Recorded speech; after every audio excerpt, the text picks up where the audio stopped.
This is the Comics Alternative Interviews, a conversation with Katie Green.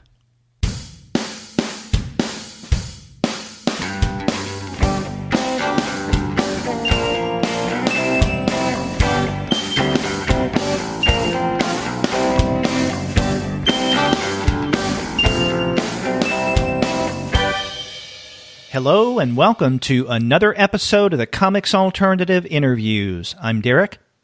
And I'm Paul, and we're two academics talking about comics. And on this interview episode, Paul and I have the pleasure of talking with Katie Green. Her new book, Lighter Than My Shadow, came out in early October from Lion Forge's Roar imprint. And we have a great conversation talking about this graphic memoir with Katie.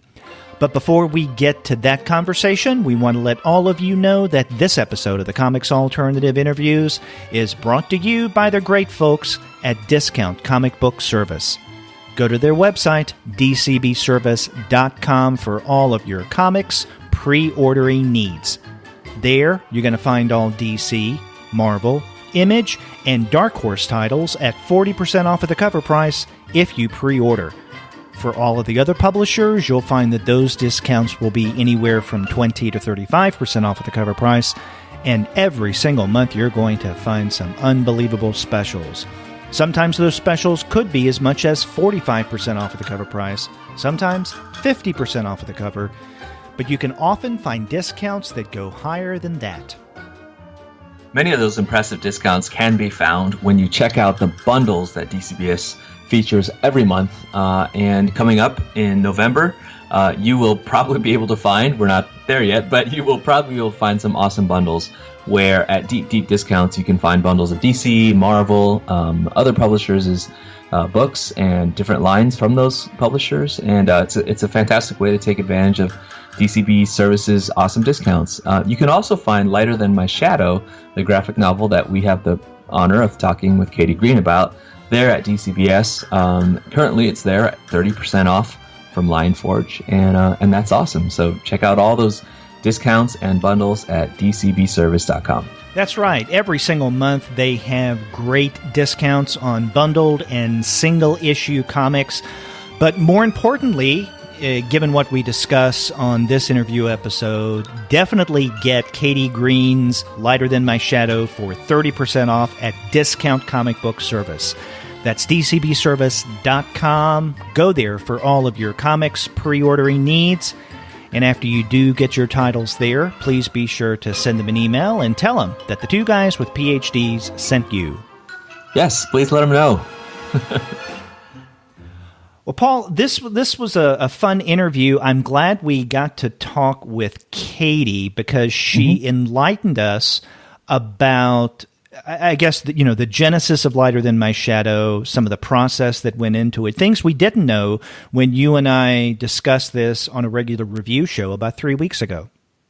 Yeah, I think we did note that it was a book that was very, very powerful, very impactful kind of book. And I sense that that's the reception that it's gotten. And so getting to get behind the thought process of its creator, especially considering how personal a book it is, was really, really interesting. And so appreciate Katie taking the time to talk to us.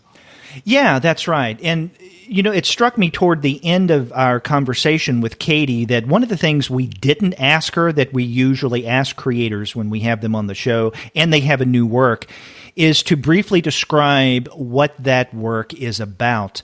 So one of the things that we might recommend that our listeners do, if you're not familiar with Lighter Than My Shadow, go back and listen to Paul and I, our discussion of that book from October 18th. This is episode 253, where we reviewed that book along with a couple of other titles. That'll give you a sense of what Lighter Than My Shadow is all about and what Katie writes about. But listening to this interview, I think, does give quite a bit more depth and texture behind this graphic memoir. Absolutely, and I agree. Go back and listen to that review if you haven't. But also, I think the conversation is a great companion to the book itself. So hopefully you get a chance to read the book and to hear some of what Katie reveals to us about the process behind it and the thinking behind it and stuff. So yeah, it's a good talk.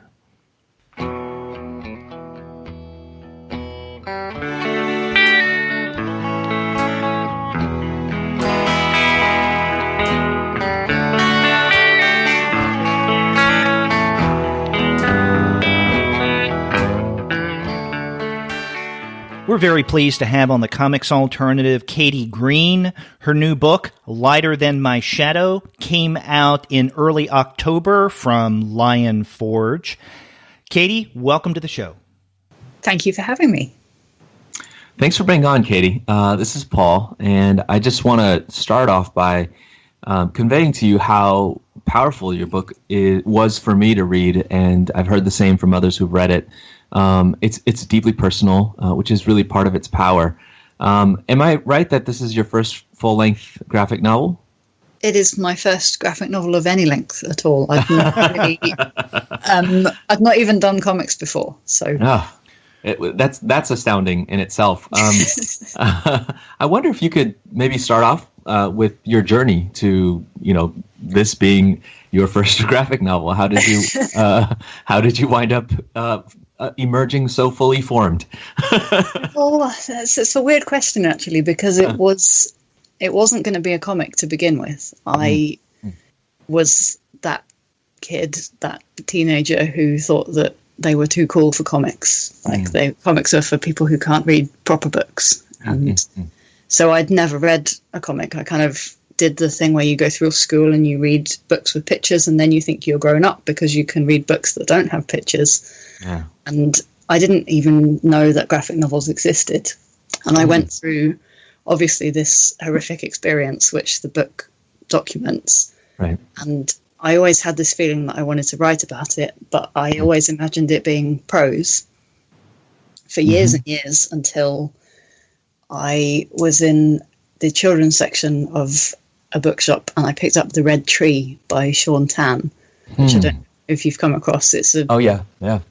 I found it in the children's section. I really don't think it is a children's book. Yeah. It spoke to me about depression, and it just, it brought to life that part of me. When I was a kid, I had always wanted to draw. I wanted to be an illustrator, but I'd never connected that with telling bigger kinds of stories. And I suddenly had this moment, oh my gosh, this is like discovering a new language. And got excited and told my friends and said, what if I tell my story like this? And then they showed me some graphic novels, and I realized that I wasn't the first person to have the idea. Well, that reminds me a little bit of a conversation I had earlier this year with creator T. Bowie. I don't know if you've read her book, The Best We Could Do.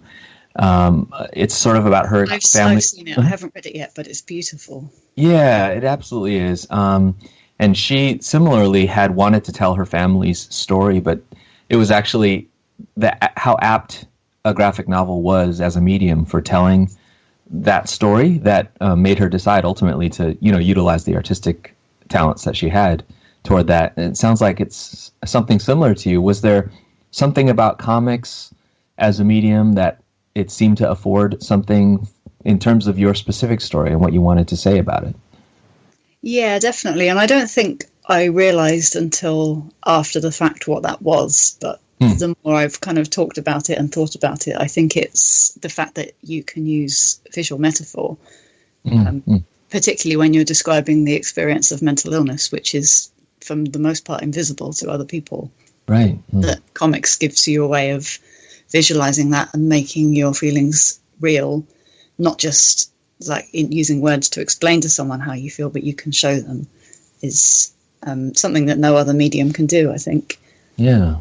That's interesting, because one of the things that Paul and I spent quite a bit of time discussing on our review show a few weeks ago, where we looked at, among a few other works, your Lighter Than Shadows, is the various visual or graphic metaphors that you utilize in your memoir. The two most prominent of which are, I guess you could call it the shadow, but it's much more than a shadow, those black cross-hatched lines that appear throughout, because sometimes it does appear as a shadow. At other times, it's like a dark cloud hanging over your head. And the various things that represents, I think, are just really powerful. And then the other, which occurs in the last half of the book, is the image of the mouth. The mouth over your tummy. And you're right, comics is a way that allows you to use those kind of metaphors in ways that, let's say, a text-based narrative wouldn't, I mean, in prose, you can do other things as well that you can't do in comics. But yeah, I think that the use of both the dark cloud / shadow and then the mouth imagery really did drive your memoir.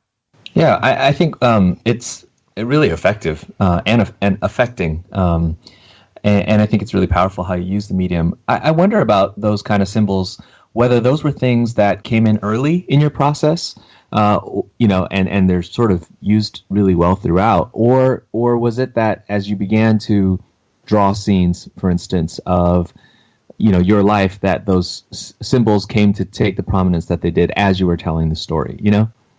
Yeah, I think it was a bit of both, actually. I mean, there was a lot of development work for me in terms of thinking about how I wanted to visualize. At the time, I was just thinking about anorexia specifically. So there's an image in the book where I was, fairly soon after I was diagnosed, I was trying to do a drawing to explain to my parents how I was feeling.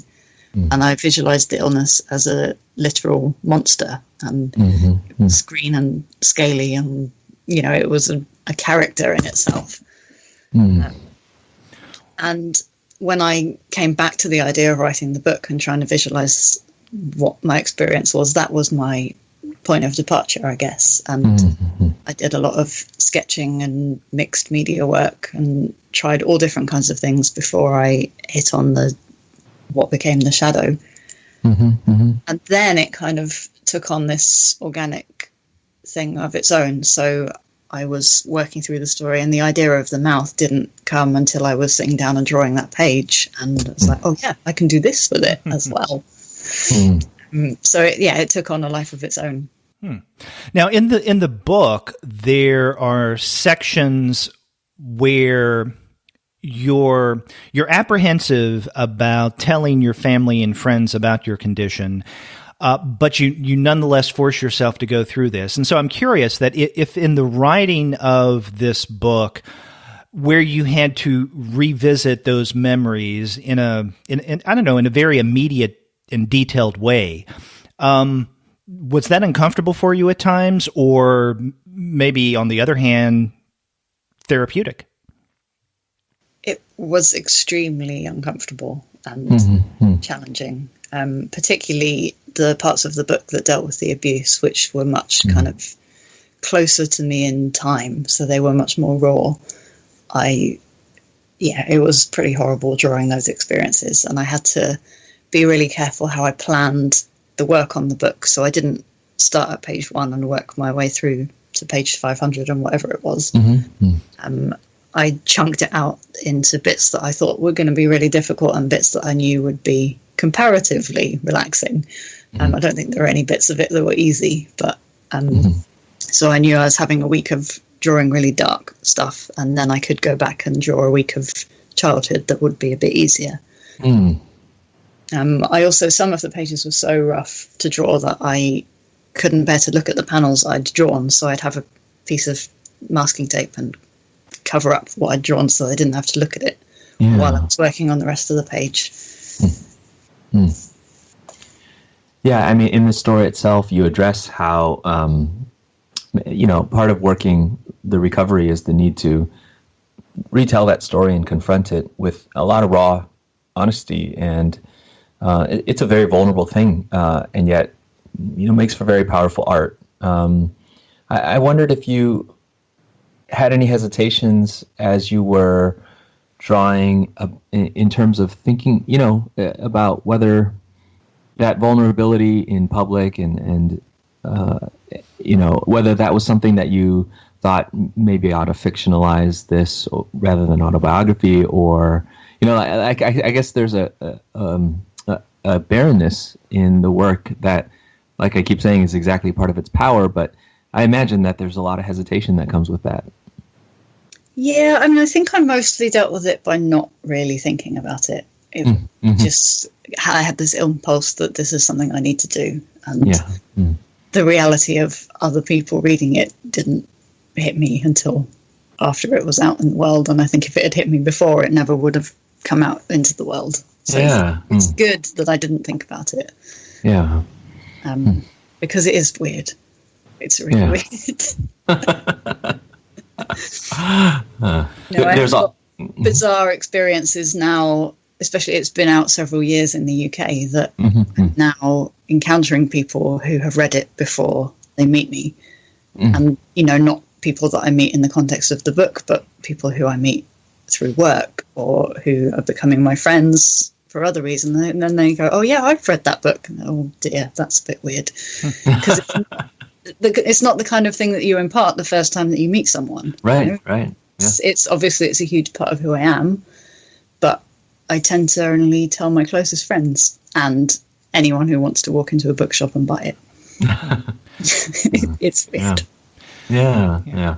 Well, Katie, you mentioned the UK edition. That was published, if I'm not mistaken, by Jonathan Cape. Is that right? That's right. Yeah. In 2013. So it had been available to UK readers for several years. Is there any difference between this new US edition from Lion Forge, or at least its Roar imprint? Any difference between that and the UK Jonathan Cape edition? Mm-hmm. There are some very tiny differences to the language, and I was guided by my editor at Lion Forge on making just small bits of the language, things that wouldn't be jarring for young US readers to feel like, oh, that's not me, that's a kind of British turn of phrase. And we wanted for young readers to feel like they could empathize with the main character as much as possible. And we felt like, things like you would say, I'm going to mom instead of mum, small things that make it feel more approachable, but nothing more than that. Sorry if that was the worst American accent ever. Well, that's okay. We do pretty lousy British accents. Actually, I refuse to for fear of insulting many friends.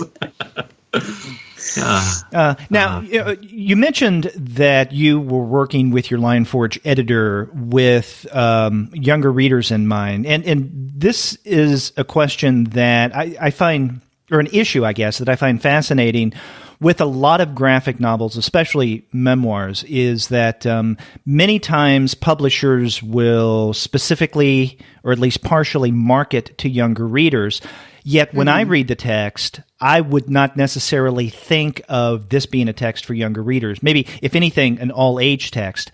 And so I'm wondering, as you were writing originally Lighter Than My Shadow, and maybe even in the new U.S. edition, I mean, were you leaning more toward that kind of audience, a younger audience, or were you thinking in terms of all ages or just a nondescript generic audience?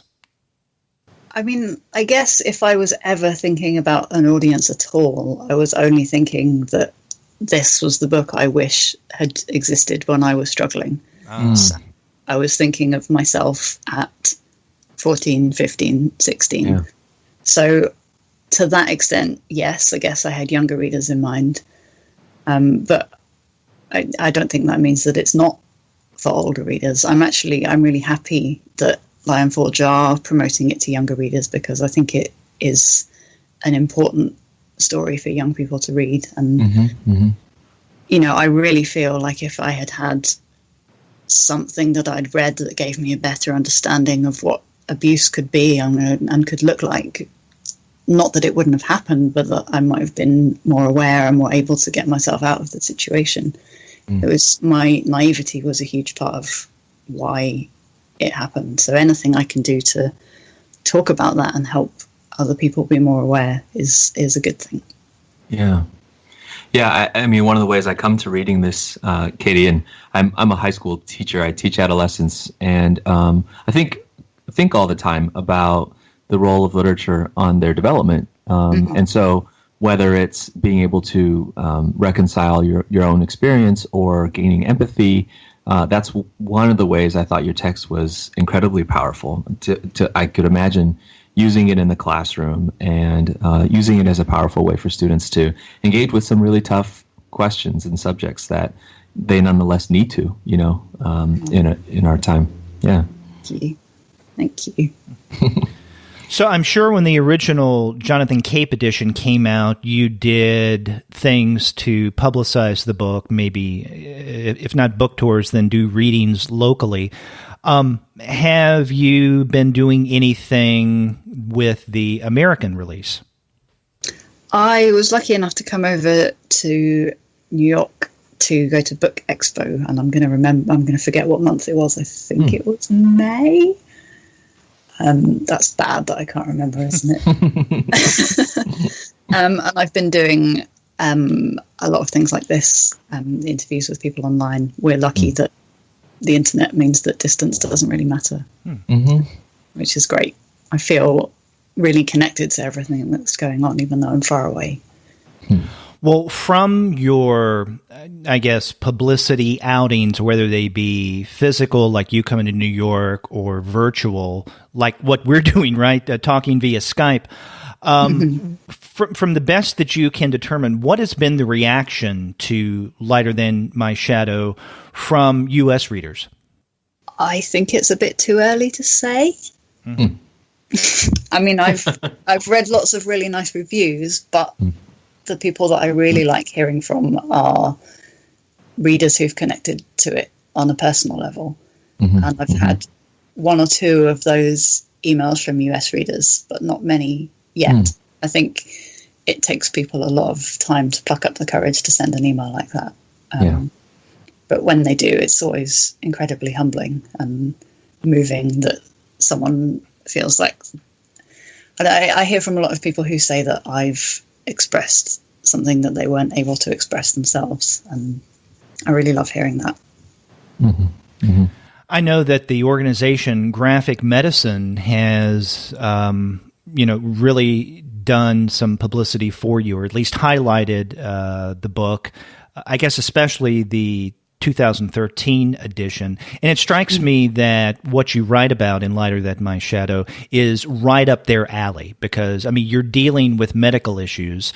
I mean, you're dealing with more than medical issues, but, I mean, there are medical issues involved in your story. And so I think that kind of graphic narrative, it seems to me that over the past 2 or 3 years, that has been gaining more and more traction. Comics created specifically for medical, broadly defined purposes in terms of the content, which your book definitely figures into. Yeah, definitely. I think we're also seeing a lot more graphic memoirs as well of people who've had all kinds of different challenging or harrowing experiences. I think it's an amazing medium for people to get across an experience in a really personal way. I think it's just the fact that as a single person you can be in charge of the art and the writing, and it's such a personal art form.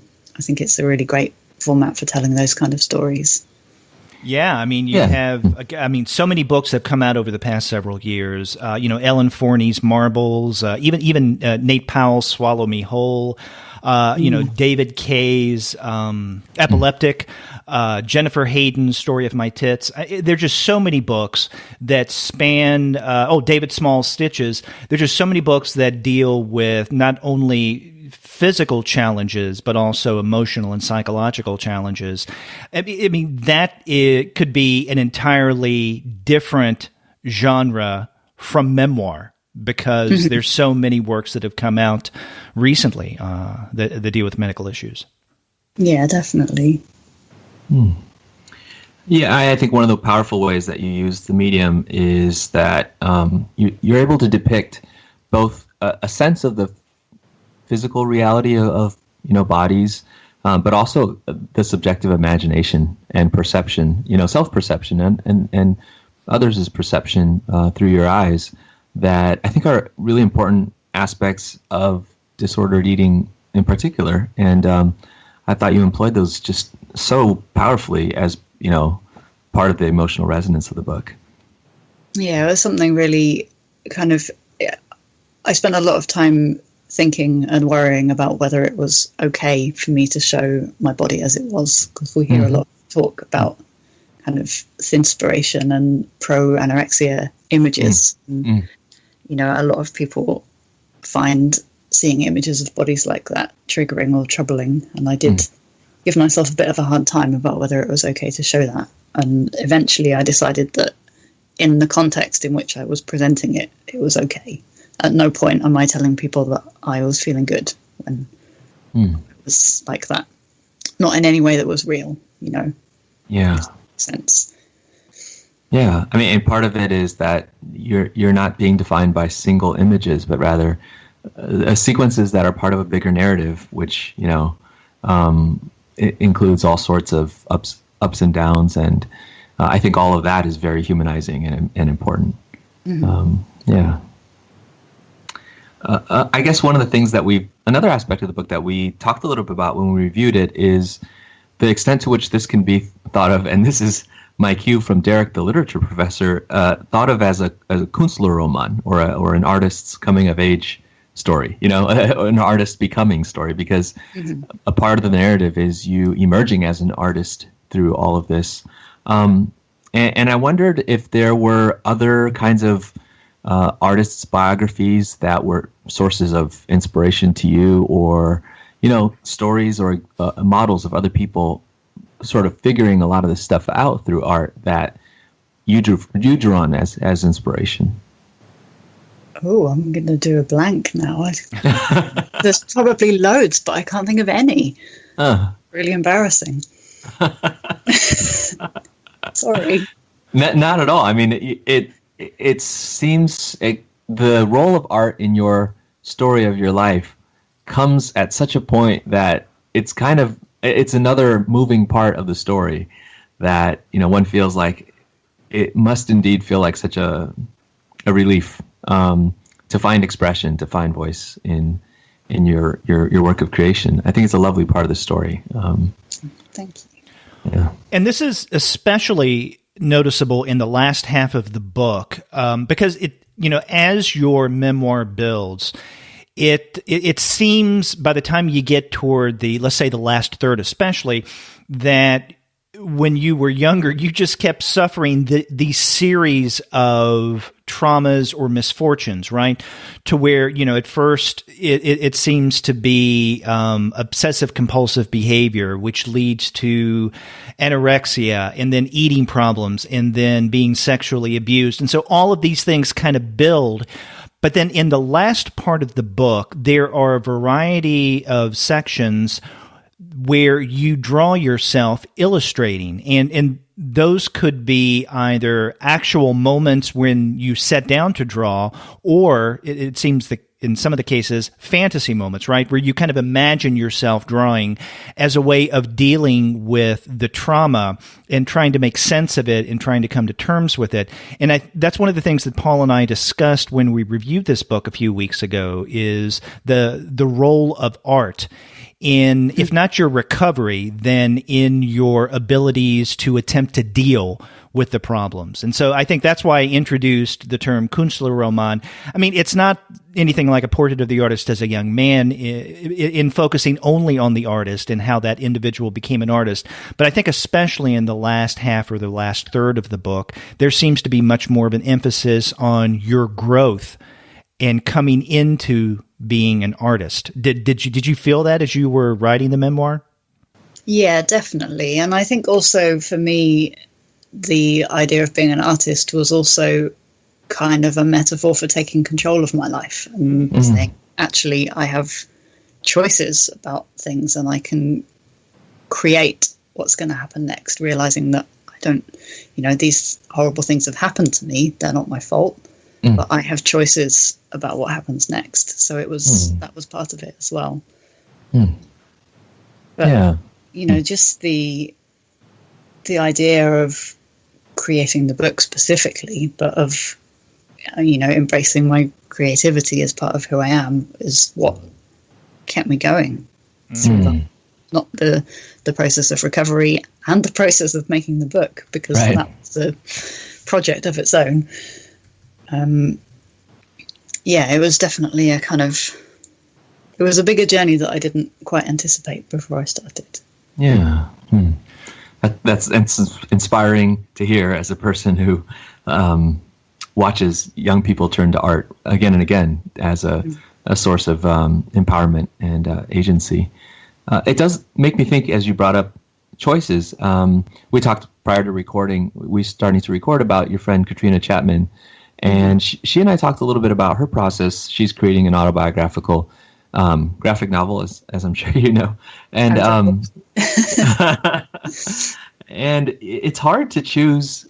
It's hard to make those choices when your source material is your whole life, right? And as substantial as your book is, I'm sure there were things that had to wind up, for one reason or narrative purposes or whatever reasons, on the cutting room floor. Were there things that you wanted to include or thought of including that, you know, that was a decision to leave out for whatever reason? Yes, there were. And at this point, I can't really remember them because we're at this weird kind of juncture where the book is now kind of informing the story that I tell myself about what happened. There isn't anything in the book that's not true, obviously. There are some things that are true that aren't in the book, but not many. It was more kind of assembling it into an order that made sense to other people. And I had a lot of help from my editor at Jonathan Cape, who I worked really closely with on structuring it in a way that is enjoyable to read. You know, it's mental illness is not necessarily a kind of narrative that ebbs and flows well for a reader.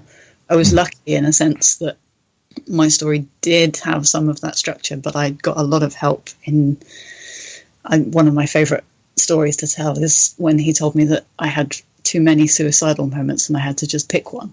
Oh, yeah.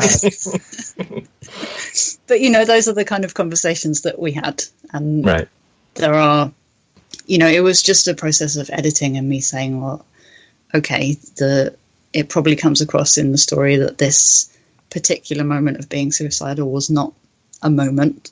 And this moment of me making a decision to change things and change direction and not give up on life was not made in a single moment over a period of time. But, you know, in order to make it dramatic and readable and less than 6,000 pages, you have to cut those things down a bit and give them some shape. So I think that's where the editing happened. You know, we were talking about you as an artist, you as a creator, and this is your first book, your first graphic memoir. But I'm wondering if you can tell us about your zine, Green Bean, and also some of the other comics that our listeners can find on your website, which is katiegreen.co.uk. Sure. So the Green Bean started in 2010, and initially it ran every month, and then I realized that was insane, and I went to every 2 months, which was still insane. And sadly it's temporarily on hold, although I would really like to revive it at some point. I just while I was working on the book, it became clear that it was not possible to keep both things going. So is this a digital zine? Is there a print component to it as well? No, it was print only. Okay. And there are a few copies left in the world that make it to my Etsy shop from time to time. But it was a limited edition. And I guess it was, I mean, it started as a place that I put things that I was drawing anyway. So I was always kind of sketching and doodling. And at the time when I started it, I was working in a craft shop.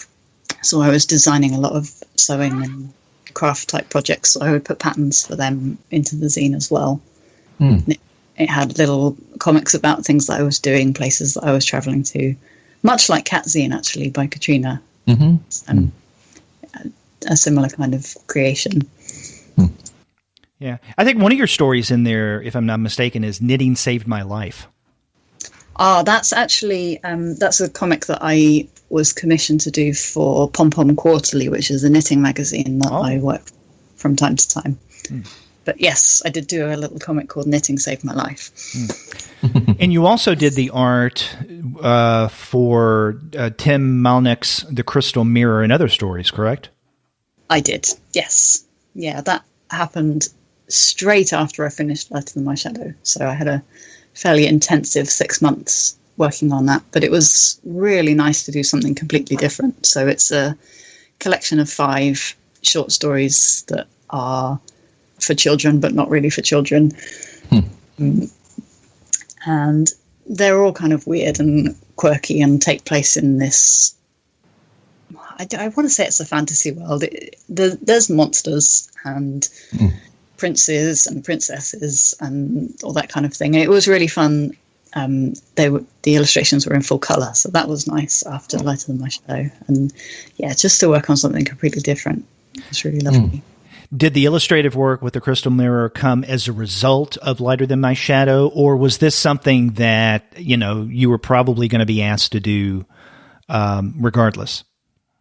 It was something that had been on the back burner for a long time. So a little bit of background information. Tim is a very dear friend of mine, and he was the person who I first said, I've had this idea that I'm going to tell my story in pictures, and nobody's ever thought of telling a grown-up story in pictures before. And he went to his bookshelf and gave me Mouse.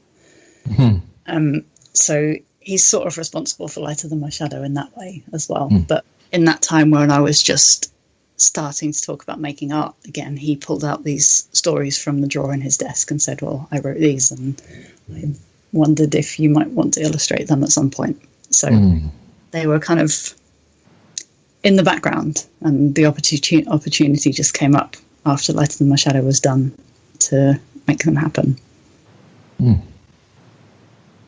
I wonder if you could comment a little bit about your art style. I could try.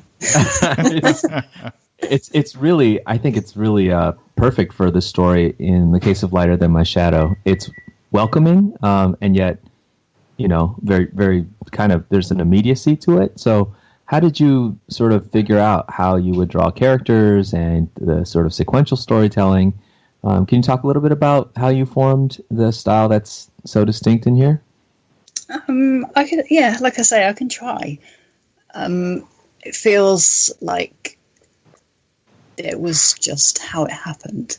And I don't mean that I just sat down and drew like that, but that I tried to draw differently and it didn't work.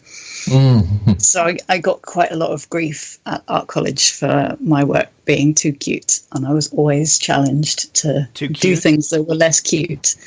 Yeah. And I did, and I tried, and I just, it didn't feel like me. So when I came to drawing Lighter Than My Shadow, I started doodling this little character who became Katie in the book, and she's really cute. But I think that is something that works for the story because it makes it readable. If all the imagery was as dark as the story is, I mean, it would be so bleak. No one would want to read it. I think somehow it's more bearable, but I guess also maybe it's more shocking to see all these things happening to this really cute little character. I don't know. But yeah, it's not something that I decided, I want my work to look like this. It's just, it's like my handwriting. I have no control over it, really. Is that a pop-out of an answer? Yeah, that's great. Yeah.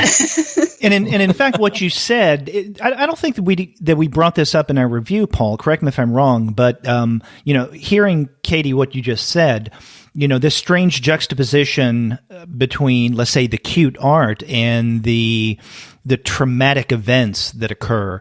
I guess you could make the argument that the cuteness of the illustration style in many ways kind of accentuates the tragedy or the darker side of what you write about, because if this were, let's say, an art style that were more brooding and darker, then we would come to expect the brooding, darker side of these experiences, right? But with the more cute art, if we want to call it that, readers may not expect to happen what actually does happen and what they encounter in your memoir, and it may have more of an effect that way. I mean, I didn't really think about it like that. It's more, I guess, how I see myself and how I saw myself. You know, I always felt like I wasn't ready to grow up and saw myself as a child. So I guess that kind of comes across in the art as well, that I was incredibly naive and young. I was going to say that I think I reference this often, but Scott McCloud talking about the more abstract a face is, the more we can identify ourselves within it. And there's certainly things about your art that are distinct. You know, there's a clear sense of place and who you are. But I think I connected emotionally to the book quite a lot, related it a lot to my own experiences, my own life history of my own perception of my body and relationship to food, and as well as to sexuality. And I thought the way that you drew it was there. You know, I felt like there was a lot of invitation for me to identify with your experiences, and that's one of the qualities of the art that makes it so effective. So I thought it was to whatever extent it was a choice, it was an effective choice, I think. Yeah.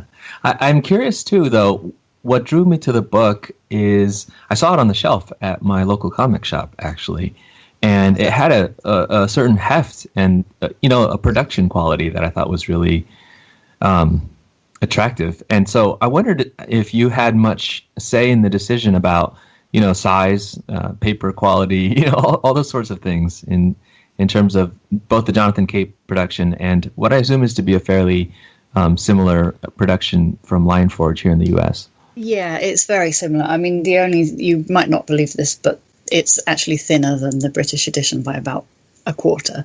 Oh, wow. Because of the thickness of the paper stock, but that is the only difference. It's exactly the same size. The British edition also has like a cloth spine, almost. But the downside of that is that it has a much higher retail price, and I'm really glad that Lionforge made it a slightly more accessible price. I think that's really important. But I decided the size arbitrarily based on a book on my shelf that I liked the size of and said, can it be this size? And Jonathan Cape said yes. So that's it. Also in terms of the I guess we could call loosely the packaging of the book, there's a sense that the paper that it's printed on is textured. And I'm wondering about your decision, if it was yours, in putting the illustrations on this kind of paper. Because, in reading this, I want to touch the page to see if there actually is some kind of slight texture to the paper. So it was a decision, but it was an accident. So I was initially drawing just black and white line work, ink on paper, but it didn't feel like the mood wasn't right. And I knew it needed something. So I was playing around digitally with dropping different backgrounds in to see what they would look like. And I had, like I mentioned, I used to work in a craft shop, so I had bits of paper and all sorts all over my desk all the time. It was a complete mess. And I just grabbed a few things and put them in the scanner, and I picked up this one piece of grey paper that had a crease in it. And I was like, oh, well, I'll just try it out. It'll be fine. If I like it, I can go and buy one that doesn't have a crease in it. And I dropped it in behind the image, and suddenly I had a horizon or a panel border, which is great because I don't like drawing in boxes, and this is a problem. If you want to make comics, you have to draw in boxes. So I kind of solved all my problems really quickly, and I was really glad, but it was an accident. Well, it's a fortuitous accident because from the very beginning, just opening this book for the first time, that kind of visual, the look of this textured page that contains the art, at least to me, gives your story a more immediate feel. In other words, it's like something that you have written down and drawn in a diary or a journal of some sort. So that makes it much more personal, or at least it has that personal feel. And the fact that we're not reading this against just, a completely blank white background, again, also gives it this more personal feel. You were talking about tone earlier. It definitely does succeed at giving it a more, I guess, connectedness to me as a reader. I chose to do it because I felt like it contributed to the mood in some way that I can't quite put my finger on. And the tone of the color of the background changes subtly throughout the book, which was, I think, a frustration for the publishers, because it means that it was printed in full color when it really doesn't look like full color. So it could have been cheap. But I'm really glad that it is full color, because it does have a couple of moments where there's a little bit more color, and those are really special. So I'm really glad that I convinced them it was worth it. and I think that several smart transitions too within a page of the exact shade of that background color are important to shifting the scenes.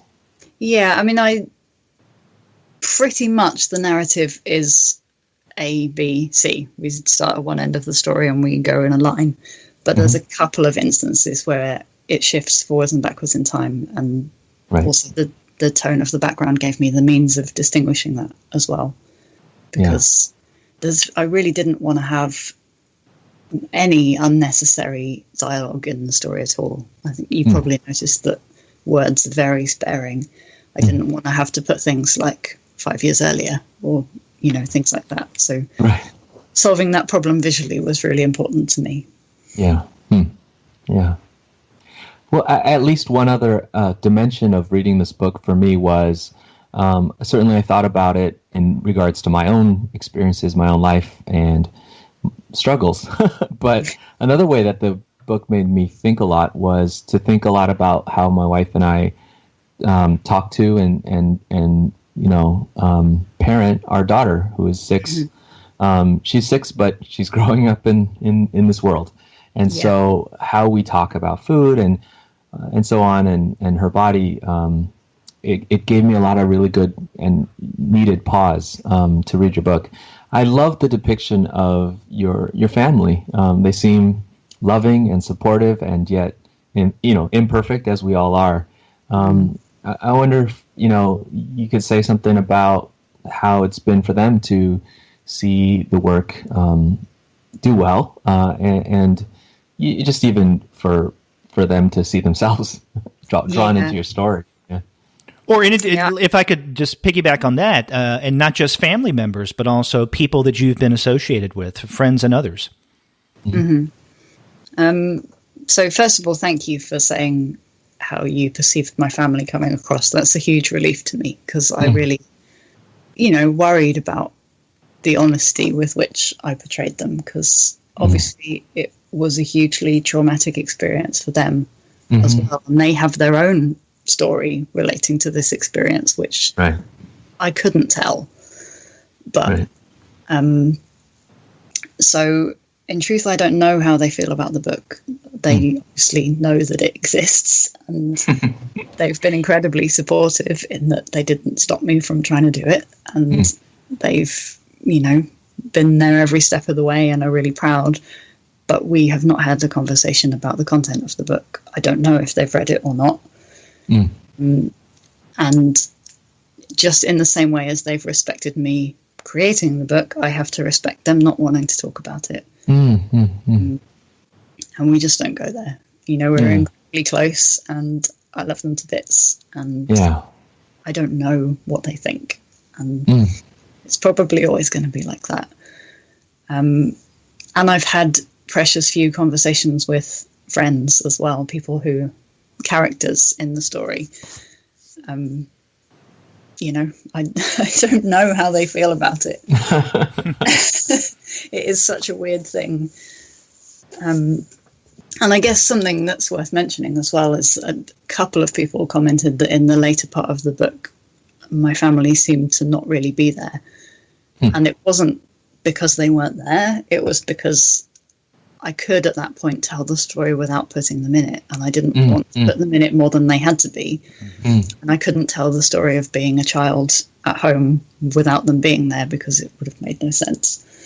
But after I'd left home, obviously I was still talking to them all the time. We were really close, but it wasn't, they didn't need to be in the story. So it is kind of, it was brought to my attention afterwards that reads as slightly weird, but I didn't really think about it.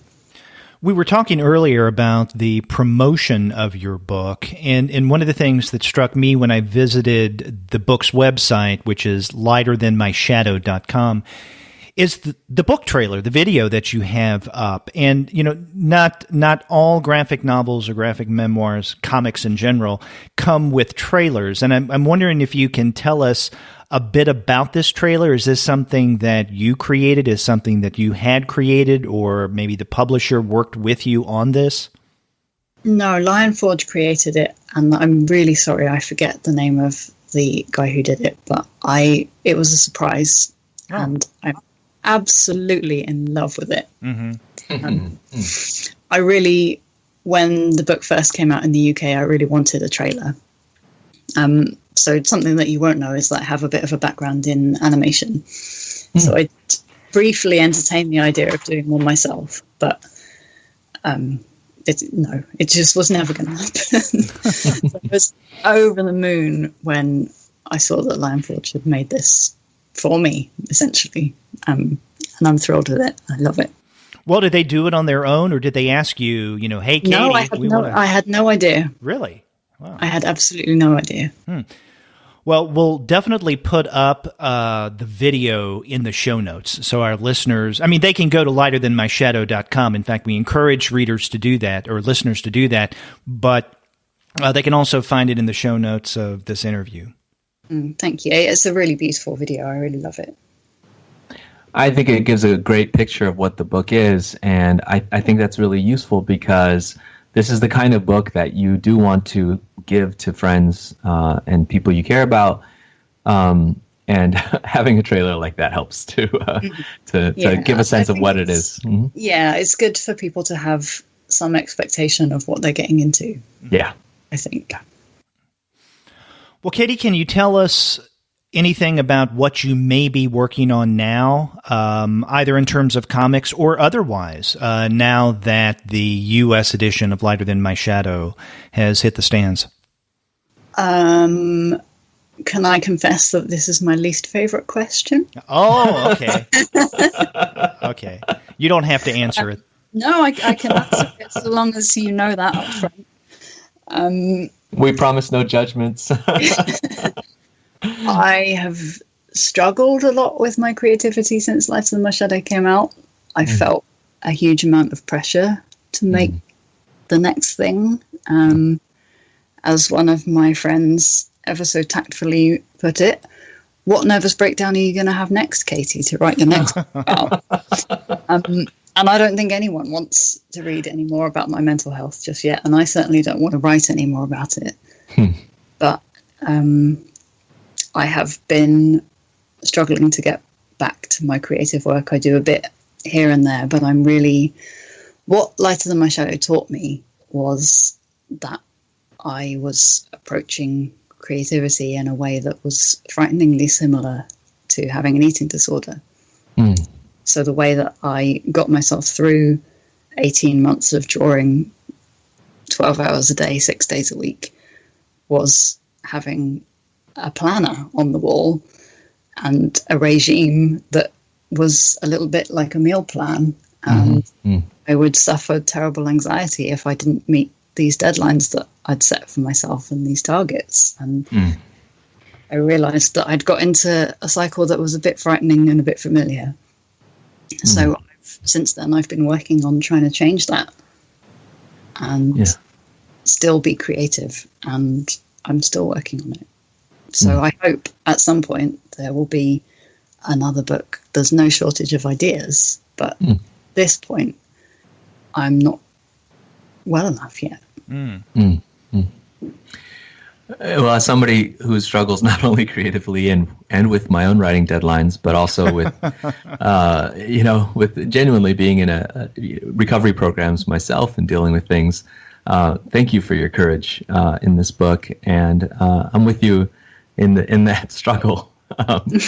It is hard when everything in life is mixed up all together. Your professional life, your public life, your personal life, and yet it does so much good for us. So thanks. Thank you.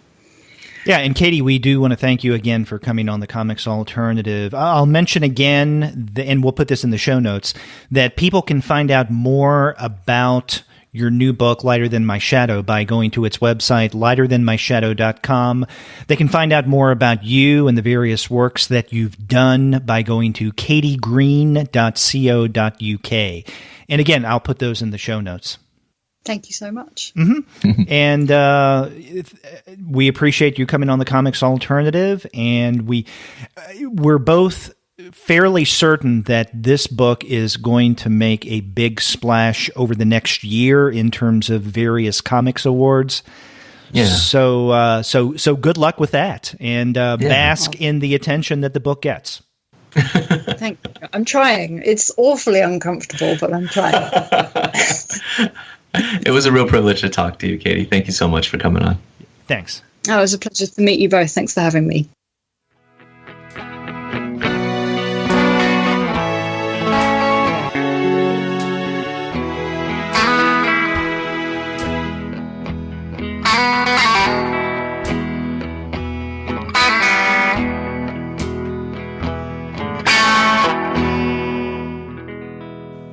Paul, that was a nice interview. It was great for Katie to take the time to talk with us, especially being over in the UK. You know, when we arrange these interviews with creators overseas, I always wonder if I'm going to screw up the time difference or if there's going to be any kind of internet problems.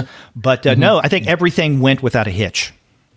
Yeah, and even more than that, I think it was just so cool that despite being on the other side of the world, we really got to hear pretty up close, some of Katie's thoughts and reflections on the book, and that was pretty awesome.